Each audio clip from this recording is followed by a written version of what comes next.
Hi, and welcome back to this week's shir on the Parsha from Sefer or Gedalyahu. This week we read Parshat Beshalach, the Shiras Hayam, the song at the sea, which we recite every day as part of davening. And one of the curious aspects of the song of the Shiras Hayam is that as much as it was a song about the present, about the experience that Bnei Yisrael was going through, two of the most prominent phrases in the Shira actually use the future tense to describe a song that's being sung, which is quite strange. They had just left Mitzrayim. They had just experienced the Kriyas Yamsuf. They had just been saved from the Egyptians. They had just experienced the miracles of the plagues, the miracle of the pillar of fire during the day and the cloud at night. You would think that what they would be grateful for, what they would be singing out to HaKadosh Baruch Hu for, would be what they were experiencing in that moment. And yet the opening phrase of the entire Shira is Az Yashir, Moshe V'nei Yisrael, Ashir Azot Lashem.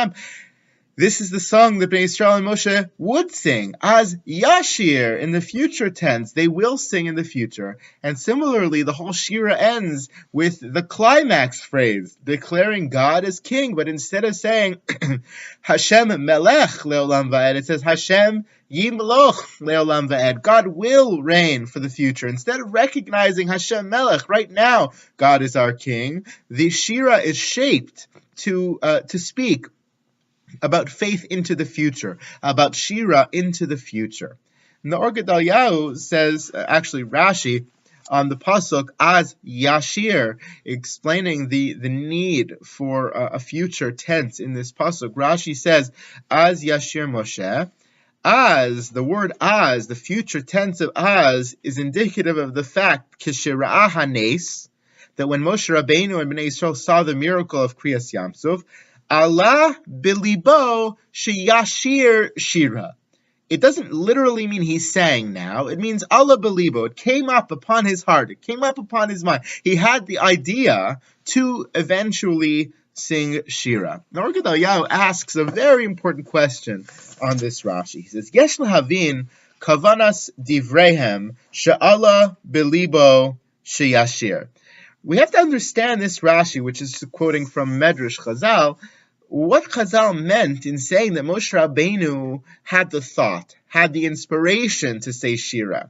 After all, he says, Halo kol davar she'adam oseh, ole belibo sheyase ken mikodem, uma kavanas Rashi bazeh.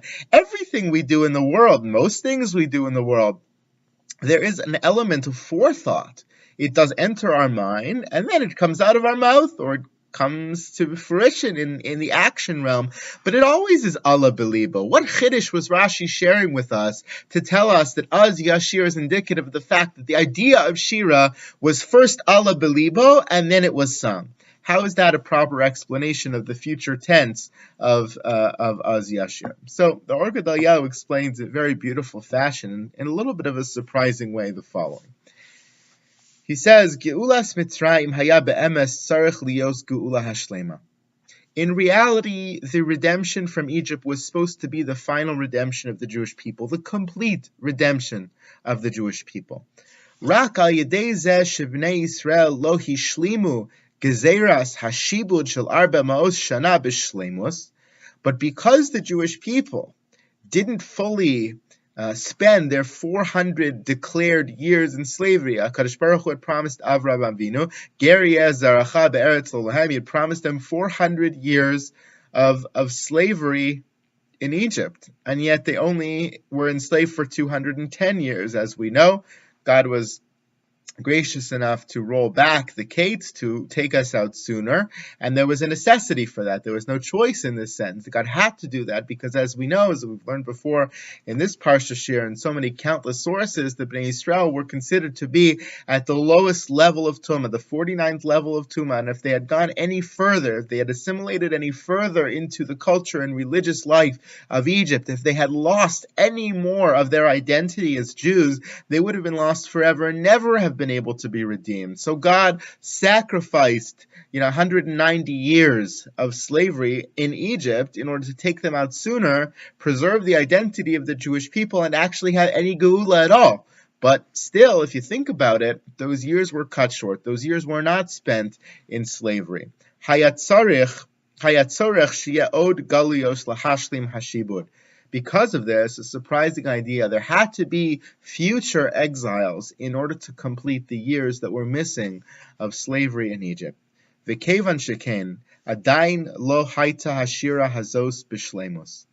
Because of that, this song, this praise, this gratitude of the redemption could not have been complete. Ki hashira hu lefi haga'ula. Because the quality and the depth and the emotional experience of Shira, of crying out in song and gratitude, is commensurate with the level of redemption that's being experienced by the people. The greater and more complete the redemption, the greater and more complete the outburst of song. V'kevan she'haya chaser b'haga'ula, because there was something lacking in the redemption. It wasn't a complete redemption, it was a partial one. Hayagam chaser behashira. There was something lacking in the shira as well. V'nishar ikar hashira al ha'atid. And therefore, because there was something lacking in the geula, this was only a partial geula and therefore only a partial shira, the true shira would be saved for that time ultimately when the redemption would become complete, when all the years of exile were completed and we could be redeemed in the truest fashion. And therefore, or Gedalyahu is explaining that the Az Yashir is in the future because the essence of the Shira, although it was said now at Kriyas Yamsov, the essence of the Shira still had to be held for some time long into the future. And he says that's also what Rashi meant by Allah Belibo. V'zeh nikra Allah Belibo. That's what Rashi and Chazal meant when they said it came upon Moshe's mind to sing Shira. Shelo ba'ashira lidei gilui b'shleimus, because the Shira did only come up on his mind in a certain sense and not come to fruition. It wasn't like any other action we take in the world. And of course, it comes upon our mind and then we spill it out into the world of action. But here, it didn't fully come to fruition in the world of action. It was saved for a time in the future, for the time of the ultimate redemption. And therefore, there was a piece of this Shira that was only Allah Belibo, being saved, only coming upon his mind, being saved for some future time. That's what Az Yashir in the future means. That's what Allah Belibo means. Ki ikar hagilu ihya be'atid. The final redemption, the most complete redemption, the most complete revelation of God's presence would only occur in the future. The Or Gedalyahu says this philosophy of partial geula being in Mitzrayim and ultimate geula being down the road is reinforced by a contrast of two very similar psukim in Tanakh.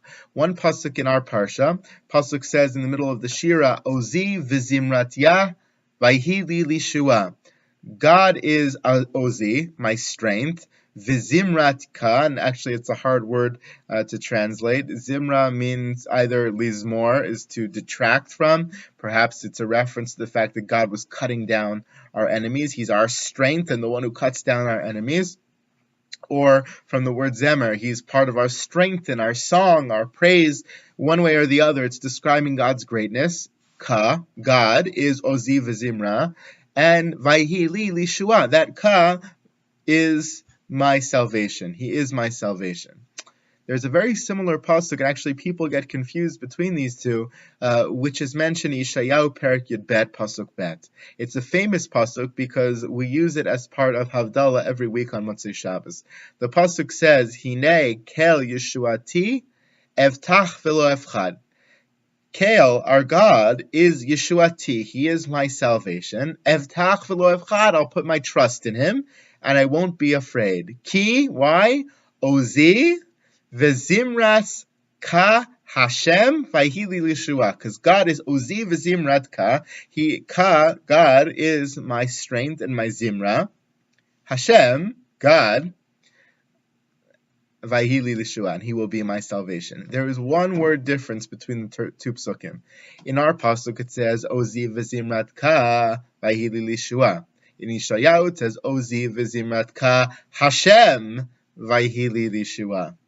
And Rashi explains on that pasuk in Yeshayahu that reference to Hashem makes all the difference in the world. It's not accidental that our pasuk is missing the word Hashem, and in the pasuk in Yeshayahu it includes the word Hashem. The reason for that is because in the Geula of Mitzrayim, the redemption from Egypt was just being described in our Parshat, Kriyas Yamsuf.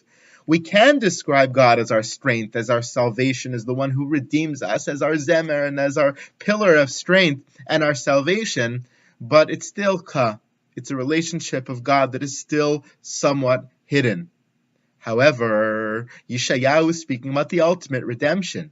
In the time of the ultimate redemption, God will be completely revealed. The redemption will be complete. God's revelation will be complete. And he will be known in the world not only as Ka, Yud, Ke, Yud, He, Yud and He, but as Hashem. Hashem being the one who is Mehave Kol Habriya. The name Hashem is a reference to God who fills the world, God who is completely revealed into the world, God who is the support and the backing of all of creation, of all of existence, a God that can be seen to be the backing of all of creation. It's a reference to God in a time of complete and utter revelation, and that is only to come long down the road. And so this Rashi in Yeshayahu is a support, says the Or Gedalyahu, for our reading of our pasuk here of Az Yashir, the future tense, the Rashi of Allah Belibo.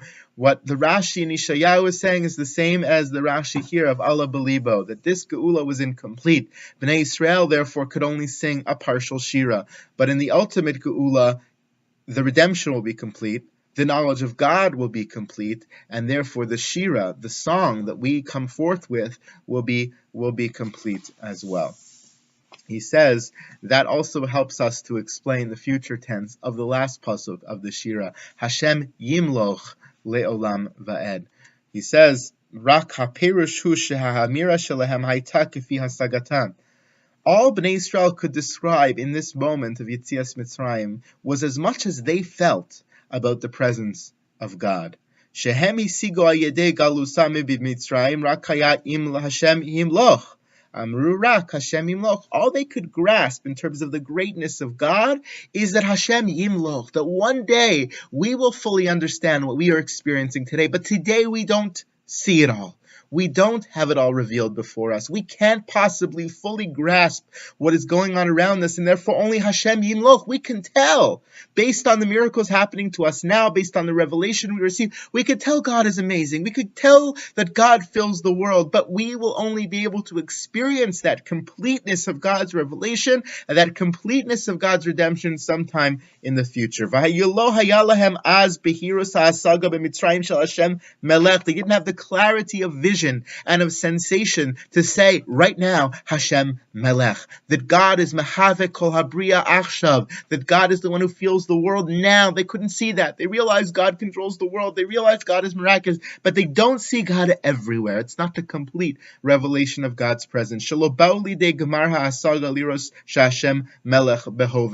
couldn't see the fullness of God's kingship of now. And therefore in the Shira, they couldn't say more than they were actually feeling. They couldn't end and say, Hashem Melech, Hashem is our king, Hashem fills the world now. But they realized there's something there. They realized enough to know that in the future they would be able to say Hashem Imloch. Just like Moshe realizes Az Yashir, that he can sing Shira now partially, but that ultimately the fullness of Shira would only happen sometime long into the future. There's something very humbling about this thought that even Bnei Israel in Yetzias Mitzrayim could not fully grasp the greatness of HaKadosh Baruch Hu. And there's something very hopeful, I think, about that as well. We normally think of Yetzias Mitzrayim as the ultimate revelation. God turns the world upside down. He brings revealed miracles to save them from Egypt. Kriyas Yamsuf, he splits the sea. We say, Chazal tell us, Rat hashifchal hayam lo mashalora ben buzi miyamav, that any normal person, any maidservant, any slave on Kriyas Yamsuf saw more of a revelation of God's presence than Yecheskel Hanavi would ever see. It's an incredible level that they reach. We usually believe that Bnei Yisrael reached the ultimate level of revelation. What the Or Gedalyahu is reinforcing to us is even they, in that moment of greatness, in that moment of miraculousness, in that moment of God's incredible revelation, they still only saw a very small part. They saw enough to know They saw enough to believe. They saw enough to sing Shira. They saw enough to know that there's still more to come, that there's still more that they don't see, that there's still more that they don't know. That's a lesson we all have to take to heart. If they experienced God that way, all the more so for us to realize that we can experience God in certain moments, that we can see revelation in certain moments, that we can see hidden miracles in the world. And that has to be enough for us to grab hold of and to inculcate a level of faith within ourselves that we can say with certainty, Hashem yimloch, az yashir, enough to be Allah belibeinu, to come upon our mind and say, yes, we have a level of revelation now. We have a level of gratitude for that revelation now. We have an ability to see God now. And that sight of God, that experience of God now should be enough for us to realize that there's much more to come in the future, to believe that there's much more to come in the future. One last lesson I think is so important from this or Gedalyahu, which is that if Bnei Israel, in the midst of their great experience, couldn't say Hashem Melech, but could only say Hashem Malach, it's indicative of a very powerful human reality. The human reality that it is very tough to see truth in the present. It's much easier to see something, anything in the future, to say, okay, I could imagine change in the future. I could imagine myself being different in the future. I could imagine God being different in terms of his relationship with me in the future. But it's much harder to see it now, to look around yourself and realize truly what's going on with you. The retrospective is easier. The future outlook is easier than the present one. And perhaps the challenge from this Parsha, from Kriyas Yamsuf, from Az Yashir, from Gedalyahu, is to challenge ourselves to see God in the world, even if it's in a partial way. To challenge ourselves to see God, to challenge ourselves to realize that that sight of God is only a taste of what is yet to come, and to most of all, look for God in the hardest place to find him, which is the present. The experiences that we have in the present, that we don't fully grasp yet, that we don't fully see yet, that we don't fully appreciate yet, and not wait for the future to look back and say, wow, that was a God moment, but to look for it here and now, and to experience it to the full extent that we can, with the knowledge that that may not be complete, but that for now it has to be enough. Shabbat Shalom.